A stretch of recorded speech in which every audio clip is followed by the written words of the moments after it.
Hello, welcome, aloha, bonjour, percentage, how do, etc. Welcome to Spillin the Beans, another edition of your favourite podcast, number 5 or 6, I can't quite remember, but you've got a lot of solid entertainment hours for your money, which is nothing, so I hope you appreciate it. What have we got coming up on today's show? Well, the lads are going to discuss Walsall, obviously, on Saturday. Still don't know the result myself. I haven't rang up the soccer line, so I hope we've won. I'd just like to say a big welcome to any Barnet fans who might be listening. I've done absolutely zero research for this, so I can't remember the last time we played each other. Possibly about the time you stole Kenny Law from us. I'm not sure. We're calling this game the Battle of the Bees. So I'll be there on the popular side saying, get it forward, the Bees. By which, of course, I'll mean Barrow. Barrow the Bees.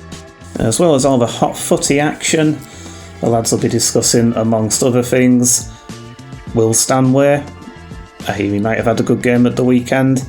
And I actually bumped into his agent in Asda just today. He was buying about 6 or 7 boxes of cream horns. No idea what that's about. Make of that what you will. We'll also be having a bit of a discussion about Barrow's 125th birthday. What an old bugger he is. Or she is. But with that, Tropical Cancer with Simon Reeve is just about to start, so I'm going to hand over to Jonny and the lads in the studio. Give 'em beans, lads. Meet the gang 'cause the boys are here, the boys to entertain you. Yes, let's meet the guests. Returning to the Give 'em Beans podcast, we've got Mr. Ronan. How's it going? Yeah, good, Jonny. How are you? Yeah, not too bad. I see you survived your trip to the Midlands. We'll hear all about that in a bit. And Steve, you're back. Oh, yes, you've allowed me back. Thank you very much. I'm very happy to be here at this very late hour for the average over 50s, so we're all right. So excited to be here and quite excited to be up around 10 o'clock at night on a weeknight. You did promise us you're going to be wearing a caftan, Steve. Is that what it is? I was expecting more like a Ken Barlow thing, with like the... No. I would show it in its full glory, but unfortunately I'm not sure it's ready for public consumption just yet. Well, on that note, let's get started.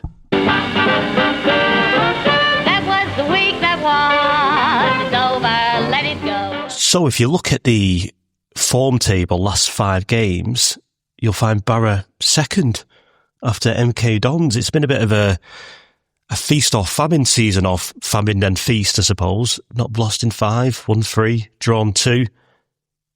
What's going on, Ronan? We've just finally managed to get everything back together in some form of, order. We've actually managed to get, a place where we've got more than 15 players sat in training on a Saturday afternoon, during the week, ready for a Saturday afternoon. So I think that's really, really helped. And I think with this team in particular, once we knew they were going to get a couple of results back to back, it was a massive confidence thing. You could see certain folk were just a bit short of it and a bit short of, that it gives you that extra 10% when you've got a good bit of results behind you. And I think it's also the fact these lads have started playing together a lot more. We're now putting a consistent team out week in, week out, and that's massively helped us.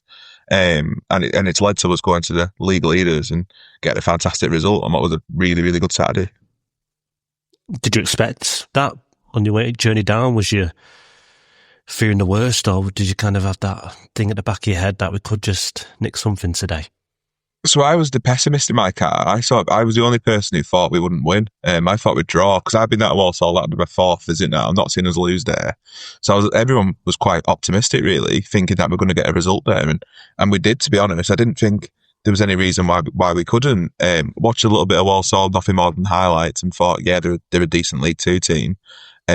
Which, having now watched them on the Saturday, is probably the understatement of the century, because I thought they were probably the best side we've played this season by a stretch, minus maybe a half-decent MK side towards the start of the season. But I thought they were a fantastic, well-drilled League 2 side. But when you take away, and we'll touch on it, how good certain individuals were on that day. I think we were owed to a couple of brilliant individual performances rather than a sort of a fantastic swashbuckling, away win. But at the same time, played some good football. Yeah, I'm sure we'll come to them standout performance in a bit. We're a bit of a thorn in Walsall's side, aren't we, Steve? Did you kind of feel heading down there did you feel optimistic that we could pinch something? No, actually, to be honest, I felt that having watched Oldham, although we were stuffy and difficult, I thought we might get a point because we're difficult to break down, and we've clearly. But we also, I didn't feel we were offering enough because so I'm Walsall. So we tried to, and they've got a good side. I didn't think we'd not concede. So I was pleasantly surprised to come out and delighted to come away with 3 points, actually. I know we've got a good record against them, but again, it's, I'm a little bit too much pessimistic about little old Barrow, I guess. And I hadn't thought we'd quite as much improved as we clearly had. And I think if you asked Ronan what's at the back of it all, and without going on to the individual players quite yet, the individual players some individuals are back who are clearly absolutely critical to how we're going to play this, if we're going to play this way. The thing is, structurally, they looked comfortable and much more comfortable with each other and much more comfortable in the formation that they're in, and that to the point where that certainly started to gel. They seem to have bought into it a bit. I mean, there are still one or two square pegs and round holes, but not many. And I think it's a credit to the players as well, who have not only, I think, up their off the ball effort and their belief in it, in what Andy Wing's trying to do, but they've also adapted their own games to fit what they're supposed to be doing. And I think there should be enormous credit to one or two of them. Do you think there's anything in that, Steve, the voodoo of the bogey scene? Because since we've kind of got back in the league and played Walsall, I think it's something like what we got here. Just coming back to 2020, 1, 2, 3, 4, 5, 6, 7, 8, 9, 10... 11 or so fixtures, only been beaten by Walsall once. That was in December of the 2024 season. Yeah, I was at that. It was abject. And that was the other thing that was very much on my mind as well. I don't know. As an Aberdeen fan, your bogey team is Greenock Morton, and even when we were conquering Europe, we would never win at Capello. For those of you that have no idea who Greenock Morton are, it's a side probably about the size of Barrow in a cul-de-sac industrial area, which hasn't had the benefit of quite as much success as Barrow, I guess, maintaining things. And they had a slightly rotund man called Andy Ritchie who would always score no matter what happened. And even if we were winning, if we were beating the best in Europe, we'd still go to Morton and the ball would come off the ref and we'd get beat 1-0. Or anything would happen like that. So, yes, I do believe in football voodoo. Well, anything really. You've seen that much in football that over the years that you kind of believe anything would happen. I mean, we here at Barrow and back in League Two, well, I would have thought that we always hoped, but how many of us believed, I'm not so sure. Yeah, just to add to that, and you've got about like football hoodoo, as somebody who is the most, I'm trying to get the word, I massively believe in stuff like that. I massively believe in certain teams that you're never going to go and beat. We go to Harrogate, and I don't think I've ever seen us win away at Harrogate. Maybe it's once at a stretch, but I massively believe in stuff like that.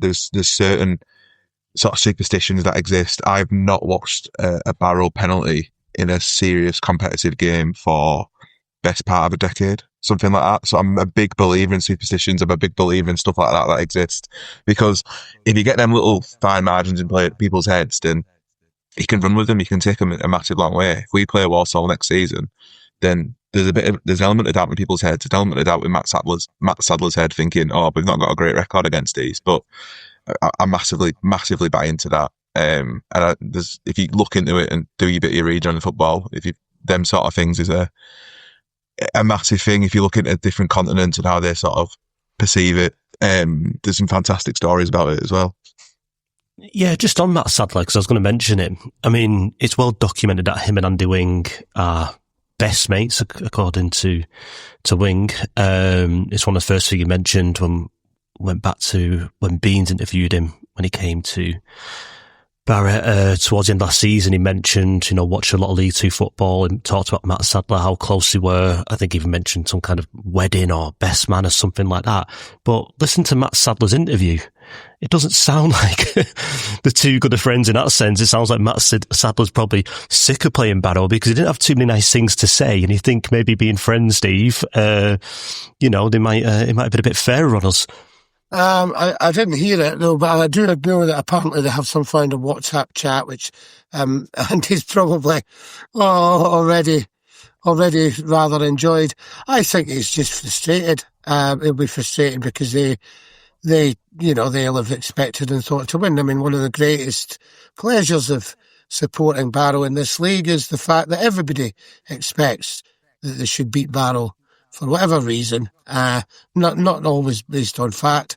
And this was no exception. I mean, the entitled howls when decisions went against people were absolutely music to the ears, really, to be honest. And so I think that they have found a way to win a lot this season, Walsall. They are. I don't agree necessarily that they're better than Milton Keynes, simply because I think there's a little bit more quality that the money gets you than Milton Keynes. But they may be set up a little better, I'm not sure. But they were decent, big, difficult, moved the ball around quite well. I thought they were very good out wide.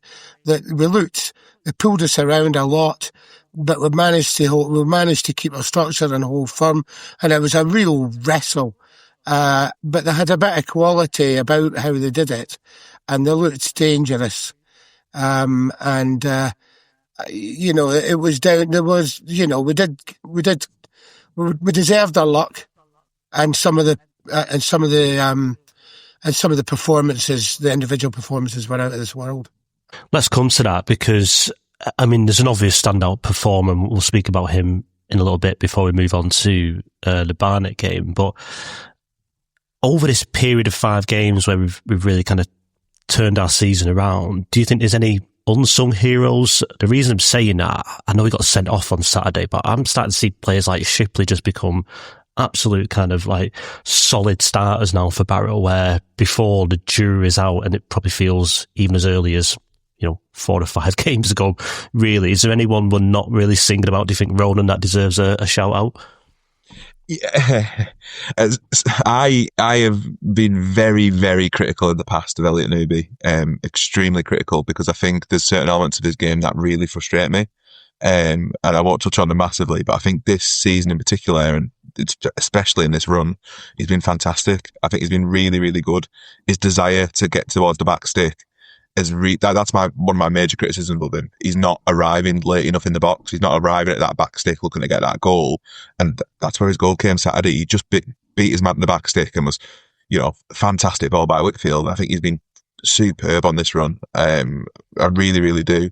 It's hard to say of our fan base because you don't really get unsung heroes, because we are quite good football watchers in a sense, of the ones that go to match days, the ones that are at the match, should I say even. But the main change I think that's happened with us is Charlie Raglan coming into the central centre half and having 2 pacey wide centre halves on either side has massively benefited him. I thought when him and Canavan played together, they got a little bit overexposed because Jackson didn't know whether he was coming or going on that right hand side.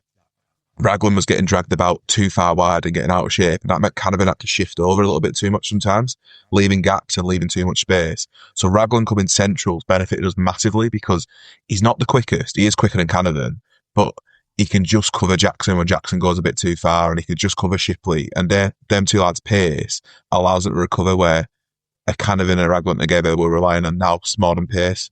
for me, and that's not a criticism of either of them. It's just the way that they are, and that's why their shortfalls are in their game. But I think them two being there has massively benefited us. The entire back three has been superb, back four including the keeper. So you can't really say much more than that, really. Yeah, that's an interesting one, Steve, actually, because it seems like Raglan's best performance has come when Canavan's been out. That's going to be a bit of a headache for Wing when he starts to get back to fitness. It is. I must admit that I've vociferously moaned about Ben Jackson's position, but if I was going to pick somebody, I think it would be Ben Jackson over the last few games in that position. Because if anybody's had to adapt to playing somewhere that's a bit alien, it's got, and in that way, it's got to be him. And I thought it was excellent You're right about the pace. I wonder how Niall Canavan's going to get back in. If we're picking on merit. And, I'm a big fan of Niall Canavan. He's done a right good turn for us, and I expect he will come back. But Raglan was an absolute colossus on Saturday. I mean, he really was. Jackson played well. Shitling. I'm still a little bit Judas out there, just because the phenomenally ridiculous challenge and putting the ball away is a bit like a restive young colt or something. You need to sort of send him to run round the paddock a couple of times. Sometimes he sort of charges off. And he's entertaining to watch. He's aggressive. He's got a bit of pace. He wants it badly. Lots to like, but some of his decision making's a bit questionable.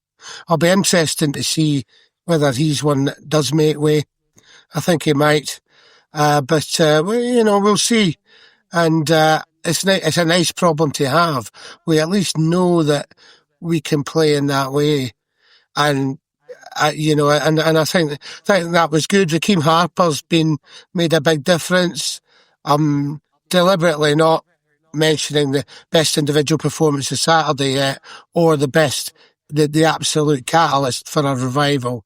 I don't until we come on to them. I agree about Elliot Newby wholeheartedly, and I find him less irritating than you, Ronan. But I don't. But equally, his end product, decision making, and being in the right place has been a bit up and down, to be kind. And he has been. When we were ranked at Bristol Rovers, he was our best player by a mile. And well done to all of them.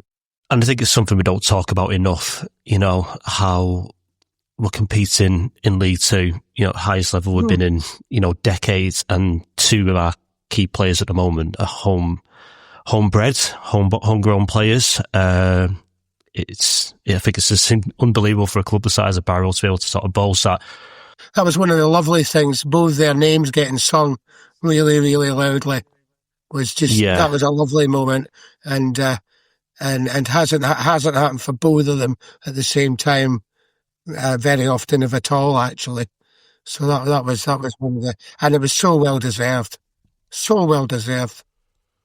Let's come to Stanway then, Ronan, because if he keeps playing like this, we're going to need a new goalkeeper soon, because someone's going to snatch him off us pretty pronto. He seems to be not just grabbing the attention of the Barrow fans at the moment, it seems to be grabbing the attention of pretty much everyone across the league and beyond. So that's got to be on the radar. So I've got to speak really positively of Wyll, because he sorted me out a free ticket on Saturday. So if I say anything negative, then I might not get any more. So when I caveat all this positivity, Wyll, please just sort us on for Bromley as well, if you do listen. But now, Will's rise from playing at Furness Rovers behind the back of the Steelworks end to being a first team goalkeeper in the Football League, who will undoubtedly go on to play at probably a championship level, for being really, really honest, is phenomenal. And it's not real what he's done. It's unbelievable. But Saturday was a different ball game. It was ridiculous. Some of the saves he were making, the one before half time, I can't remember Adam from Walsall loose shot, just to keep us in it just till half time, was massive, a massive turning point in the game for me. And he's been absolutely fantastic. I'll stick my neck out and stay straight away. At times last season, I thought, I'm not quite sure you're good enough here. If I'm being really, really honest, I'm not quite sure you're ready to make this step up. We were playing at the first half of last season. He had Chris Stokes in front of him with Phil Vassell, and Stokes would make a mistake and Stokes would bollock him, like absolutely go through him, and Wyll wouldn't say a word back to him, because I think, I don't know if it's that hierarchy thing of you played at a higher level than me, ex-pro now, and that sort of element to it. And we played about 5 or 6 games in, and Stokes made a mistake because he was absolutely god awful. And he just turned around and absolutely went through him, fired through him, and because he'd made a good save off the back of Stokes' mistake. And since then, the change in his performance was massive. It was that turning point for me where I stood behind him in Oak Street End. You notice his confidence grew. And, having known the lad outside of football, he's not short of confidence, which was interesting to see his sort of progress as a footballer. Because when he first came in, I thought he was a little bit timid. But it's just nice having a goalkeeper that comes out. If he doesn't claim the ball in the first time, because he doesn't catch anything, he punches everything. It's confident to see that his punches aren't just, there always seem like there's an aim against him. There's always an aim to the wide areas if he can't necessarily get a clean connection on them, or when he does get a clean connection on him, he's fantastic. And, he's been some asset this season. And all I hope is that we take the extra 12 months on his contract that we've got an option of. So I really, really hope that we make some good money on him, because he's some footballer. Yeah, I felt my thoughts turning towards that a bit after the game. As much as I'm just buzzing, that there's a Barrow lad playing for us, and he's putting in performances like that and grabbing the attention of everyone who has a look on the lower leagues. My thoughts did turn towards, what's his contract like? And are we actually going to make money on a player? Because he's going to go at some point if he keeps playing like this. And I think that's where we got to think, we've got to be able to cash in on something like this, because we've not had too many sort of golden assets over the years. Yeah, they have to about him to, Andy's in a strong position and he's earned that position. But we'll have to, I suspect they'll wrestle around in the background over the extension to the contract and rework it somewhat. And I hope that's, I hope very much that's successful. We've got an option, so that's good. In terms of the performance, I think it genuinely is one of the best individual performances I've seen by anyone, never mind a keeper, like anyone. And that's, goodness me, 75, I started watching football. So, that it was that good. It sort of just got, it became almost something, that you would end up talking about for years to come, I felt, when we got into the last 15 minutes. I remember those last 15 minutes at Walsall. There was a spell where he made about 4 ridiculously good saves in about 8 minutes. And they were all different. They were all different saves. He may not have he may have a better game at a better level, but I doubt he'll have a game. He broke this season. That's the most anybody in the EFL has made successful saves in any game. Is Wyll Stanway. That was it in the whole of the EFL. That's the most a keeper has affected the game. So you can't say any more than that. And his character. If anybody, he typified it as well. He typified the effort. He might not be one of the younger ones, but he might be one of the younger ones, but his determination led them, inspired them. Oh goodness me, I'm getting misty-eyed about it already. But it was phenomenal. It was a lovely away day actually. So that was great. Delighted for him. He was never short on confidence, but he seems to be maturing into a really, really, he gets what it means and appreciative of the opportunity and driven and measured in his thinking as well as, which is great. I'm just, his family's steeped in sport, obviously, not just sister. And they have that inner, you have innate ability, natural ability and inner desire and will to win. But you have to translate that, and he's doing that in absolute spades. good luck to him, and just enjoy it while we've got him. Yep, and on that note, let's turn our attention towards this week's game at home to Barnet. Let's check the answer machine and see if anybody's got in touch. Hello, you've reached the offices of Given Beans. All our Beans operatives are busy getting it forward at the moment. Please leave your message after the beep. Hello, my name is James Harpin. I am from the B-Brief. I'm a Barnet fan. I'm 25 years old and been going to Barnet pretty much my whole life. The last couple of seasons sort of haven't really missed a game. Obviously, Saturday we have Barrow away. I think that is our furthest away trip this season, actually. But I will be there. Luckily, I'm staying in Manchester. I have a friend that lives up there and she's allowing me to stay, which is good because that takes off half the journey. But in terms of the season so far for Barnet, it obviously started off terribly. We were 3 out of 3 losses after the first 3 games, which was slightly unexpected given the momentum we carried in from winning the league last season so comfortably and the performances we put in last year where we pretty much obliterated the whole league.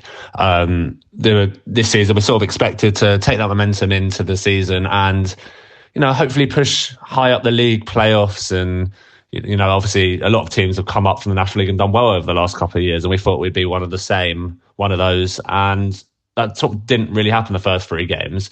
And then we adapted our sort of the way we played, and we were really possession based and tried to play out from the back in those first 3 games. And that doesn't really work at this level. So we've adapted a lot over the last 10 games. And up until Saturday's disappointing loss to Notts County, we'd only lost 1 in our last 9 before that. And that was at home to Shrewsbury, who obviously are struggling this season. So that seems a bit like an anomaly. But we ended up losing to Notts County on Saturday.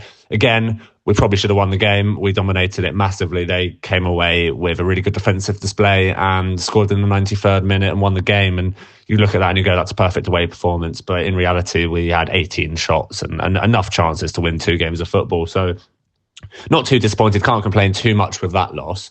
But I think our aim at the moment, I think, is to sustain the points per game tally we've been on since that first 3 games.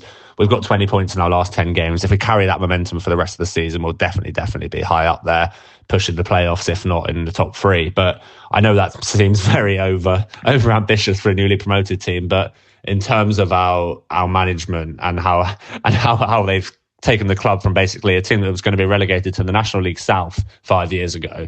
We were second bottom in the league during COVID, and luckily there was no relegation, so we survived. And then over the last years, we've gradually got better and better and better. And we've built a team now on a very low budget, I have to admit. We've built a team that looks like it's going to challenge at this level. So we'll see. We will see. In terms of Barrow on Saturday, I think you've struggled slightly this season. I mean, from an outsider's perspective, I don't know what I expected from Barrow this season.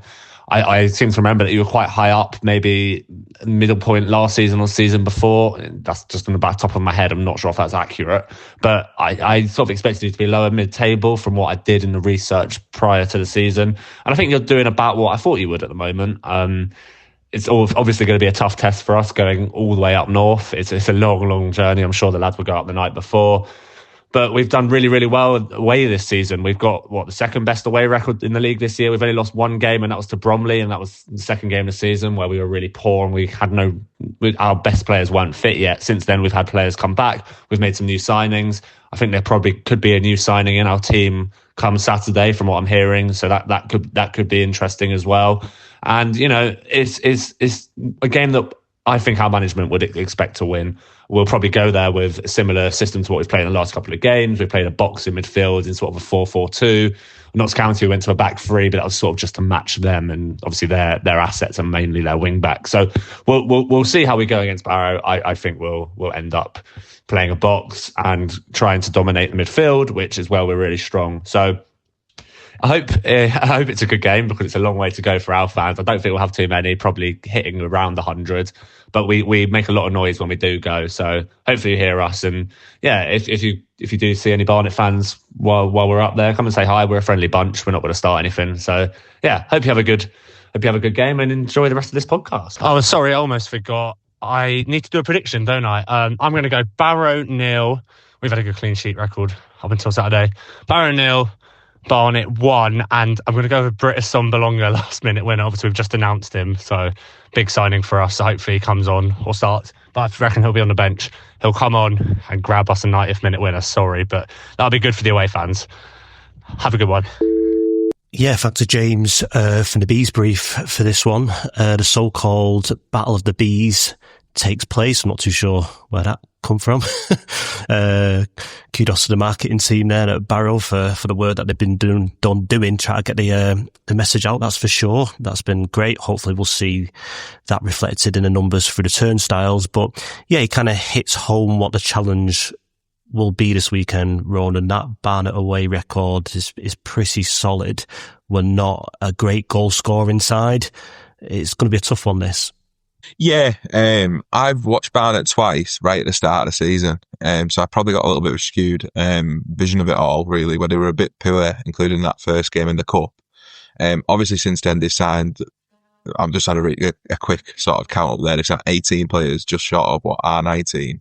So they've had some turnover in the summer. Really, it's a hell of a sort of a rebuild for this season, including some sort of, big names in amongst that. I'm not quite sure I buy into the low budget narrative, having a look at some of the names that they've got on their the payroll this year. So I think he's been a little bit kind to himself there, but each to their own. And it's going to, every single game you play in this league is a challenge, and that's not me trying to cliche the arse out of it. It's just fact. It's an interesting point you made was that they adapted to what, away from this passing brand of football into, more of a pragmatic style. I think what catches a lot of non-league fans off guard is when we went up under Everett, obviously we were fantastic footballing side. Seeing how that would have transpired into the EFL would have been interesting, and it's interesting to see what he says from a Barnet perspective that it hasn't quite worked for them. But I know that I'd just pick out of it when I was scribbling some stuff down then was that they adapted to their back three with the same against Notts County. Now, if they make the same mistake against us, the whole point is you play to your own strengths. If you sort of, this expansive side and, a team is going to hopefully pick up points here, I'd be interested to see if they do stick to, their box, as what he said, or carry on through. But yeah, I'd happily take a home point, to be honest. Yeah, it's all winnable, as we proved on Saturday, but it's also equally losable. And we do, I think, worry a little bit. I know Andy Wing's record at Solihull away was better than it was at home, and I think I can see why now, given that you start from a solid base. I think if we play, there's a responsibility on us to try and make the game a bit more at home. People feel, and I think we're less adept at that. British in terms of that. So I don't really know what to expect from Barnet. I don't know very many of them, but unfortunately, the only one I have a vivid memory of is a very young British Sombalonga on loan at Wealdstone in the FA Trophy, and single-handedly, practically, and after they'd listened to Darren Sheridan shout quite a lot about how they'd done the Southerners already through paper-thin dressing room walls, were very annoyed and fired up, and they destroyed his second half, and Sombalonga was I think it was about 18, was the torturer in chief, and it was so bad that we blew up at them in the car park, and Bales and Shez had to get on the bus and apologise, got on the bus and apologised to everybody. So that's every time I see him appearing, I feel a slight Wealdstone shudder, really. But in terms of my understanding of them, they look like I think he's a bit optimistic. I would expect Barnet to finish around mid-table, maybe. It's the kind of, I wouldn't be devastated with a point, but I think how we play, he's right in what he says about his expectations, given how we've played. But if we're going to expect a bit more than from ourselves, and I think we ought to try, then we need to be beating Barnet at home. So, who knows? I've never seen, I'm not a fan of the box midfield. So for that, on its own, I hope we stuff them. Yeah, I think just a quick note on that. I mean, I think some teams that come up are kind of lured into this false sense of security when they look at the kind of referencing teams like Stockport, Wrexham, Chesterfield and stuff kind of get promoted and doing well, some of them even going up in the first 1 or 2 seasons. But that's a different kettle of fish altogether, in it, really, Ronan, for where sort of Barnet are. I know you're saying budget-wise, that maybe not as low budget as you seem to think in comparison to people like us, but I mean, they're just not that type of level. So I think what Steve says is probably more realistic in terms of where their expectations might lie. But it's a type of league, if you get yourself in that position, mid-table, and you can have that run of form towards the end of the season, get yourself to the playoffs, you never know. But yeah, this is going to be a good test, because Walsall was certainly surprised and no one expected anything this weekend. I feel like it's a little bit 50-50. And I think that'll be good to see. Any other thoughts on that, Ronan, about the game? I know you, in terms of the marketing as well, I think that's worth kind of shouting out. A lot of effort's gone into that. Yeah, it's really refreshing to see such a massive push on getting folk through the turnstiles. If we're being really honest, our home attendances, although have been all right, and when people go, 10 years ago you'd have dreamed of what we're getting now, I think there needs to be a genuine sort of push to get more folk through the door, and that's difficult for many reasons. It's going to become even harder with Christmas around the corner. But I think the club are doing everything that they can in their power to sort of positively push an increase in attendance. I think there's mistakes that have been made in years gone by certain individuals that have probably had a impact on our attendances. We won't touch on them because I'm not sure I'll still be very popular if I start making them things again. But yeah, a massive positive from the football club, and I'm the first person to criticise them when I do something wrong. But that's 2 positive things this week. You look at that, and you look at the fact they've subsidised travel towards Spillin. 2 massive positive things that the football club are doing. Really, really positive stuff for fan engagement. And I'll take my hat off to them, because we've had to do it without prompting them, which is always a positive as well. Yeah, certainly is.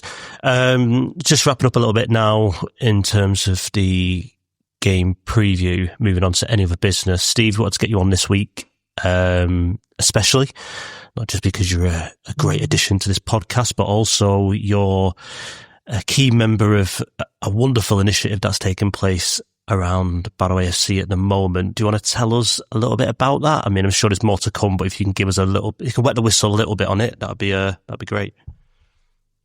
As we all know, next season is Barrow 125, 125th anniversary of our wonderful football club.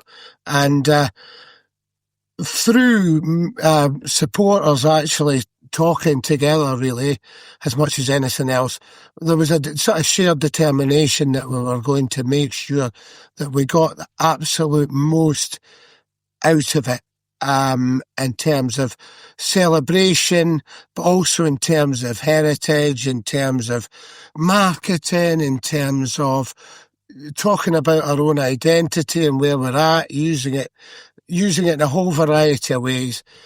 So we've got loads and loads happening, and we're sort of in the process of making that happen. But before I say that, I must say to anybody who's listening to this, nothing is going to happen without the support and input of everybody.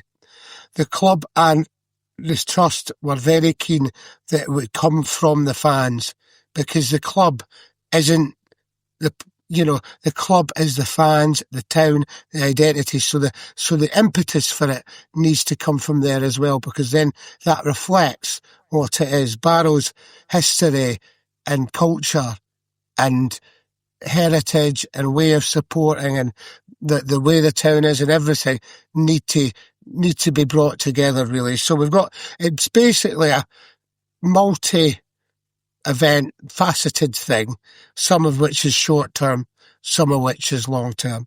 So things we've got definitely, and is we've got an exhibition at the Dock Museum. Really, they were really, really positive. We've got 2 guys working on that. There's loads and loads of historians and things like that. We're going to have antiques roadshow type event at the club, I think, hopefully, which people will bring different things in, and we'll have a look at those things, and we're going to build up, a really great exhibition. The community side of the club are doing a open day at the Dock Museum on the day itself. That's going to be outside to invite people. There'll be, lots of people involved. There'll be a launch, and it's all happening on the day that Barrow are 125. We have that exhibition, so that's a fab start, and that's sort of almost. There's a lot of work to do, but that's an event. It takes care of it, it takes care of itself. It's going to be great. But then we sort of started getting into the longer term aspects of things that we've got. So the next thing is, I'm a big advocate and believer, and many, many times people have come and asked and said about why don't we have our own museum, our own heritage space within the ground. Now, there's some redevelopment going on. Club were keen on that. We're in a position in Barrow at the moment where there's a spotlight in Barrow, there's a spotlight on the culture of Barrow and celebrating it through various initiatives. So we're looking at a heritage space that we're going to be supported in building, that we can have different events. So for instance, you might have Barrow AFC in the World War II, or you might have, when we had one of the best women's teams in the country playing at Olga Street. You might have, we had a great conversation on the bus going home about the, whether or not, the team that Vaughan built are under-celebrated because it wasn't their fault. Stephen Vaughan was Stephen Vaughan. Do we need to celebrate Neil Morton more or not? Things. So there's bits of things like that. What about the group of players that got us out of trouble at particular times? What about the Chelsea game? It's endless. The different planes and the different heritage. And the other thing is to make sure, and this is what the heritage trail part is, to make sure that is visible around town, and we're linking it to, our industrial heritage and the shipyard and the steelworks, because Barrow is a slightly late example of a classic way that football began in this country. Organised football began in this country. You had industry, you had different people, a lot of them from Scotland, coming here to work. You had a huge building population through the Industrial Revolution. You had people who were investing in the town, philanthropists, Victorian industrialists. All that is part of football itself, and it's part of Barrow. And you've got that with the history of the shipyard, where Holland, the first submarine in Holland was launched only a few months after the first formation of Barrow AFC. There's massive tie-ups absolutely everywhere. So we're going to bring that together, and we've got a bid in for that. That's I guess the big one, but that's a heritage trail where we're going to go round talking about both things, and there'll be an app, and there's lots of different places, and we'll be wanting fans to help us with where we think they should be, where it's sort of icons. So we need where Barrow began, which a lot of people will know is at the drill hall, not the drill hall in Holker Street now, but it's actually sort of it's Morrison's along a bit, basically, around there opposite the Strand. So there's a whole bit you can talk about the difference in building and the time passing, things like that. Then you've got probably something at the town hall to do with, I always think, despite Ray Wilkie in 1990 and coming back, that coming back from, the doldrums and to that particular, that is a huge part of the identity of the support currently. And whatever the sort of, and the locality of the team. So those scenes at the town hall. So they've got a heritage trail, and I won't go on too much. And the other thing about football history, and I guess this is an area that I'm interested in, and I talk to other educators and football historians actually throughout Europe about, is how you can use football to teach different subjects. All these things you can teach about immigration, you can teach about geography, you can teach about, I mean, the war, the actual during the war stuff is great. Done some work on that before, tracing what happened to people, working out. Football is, the good thing about football history is you get the ones who aren't that interested in history, but quite like football, and you get the historians that are quite interested in the stories, but not so much the sport. So lots and lots and lots is happening. We've been lucky enough to get some funding already, and all of it is going to knit together. So a website will knit together. So if you're on the Heritage Trail, there'll be a QR code. There'll be possibly murals with different icons as well. That's dependent on how much we can raise, and there'll be a blue plaque, a bit like you would with Bluebird plaque if you like, and there'll be a QR code, and you'll be able to go to video and spoken word and all sorts of different things from that you can go around this trail. So there's a sort of family and fitness element of it as well, giving people an opportunity to get active. So that's a very, very long taster. There's a lot in it. And if they get behind it, it's going to be absolutely transformative. And quite cutting edge. So, that's my pitch, folk. It's because it will not be all those things. We've already got some wonderful offers of help, including from Gene Arrowsmith, but also from people. There's a chap writing about post-Second World War. He must be pushing, he must be in his late 80s. So, yeah. Just get involved, people, yeah, and I'll be quiet. Right, thank you. That was a short introduction to Barrow 125, but Steve, it's incredible. It's so exciting, everything I'm hearing about this, and Beans is really involved. I'm involved in terms of helping pull the website together. There's loads involved, yeah, and I mean that sounds good to say. I'm just on shouting, the real work's been done by other people. No, it's amazing. It's like I said, it's really exciting. So, and all that will start to knit together through the website, and stories will start to pull together as well. So keep listening to the podcast. We'll keep having updates on that as we're heavily involved. And yeah, just watch this space and watch that take shape. That's gearing up to be by far the biggest celebration of Barrow AFC as a football club.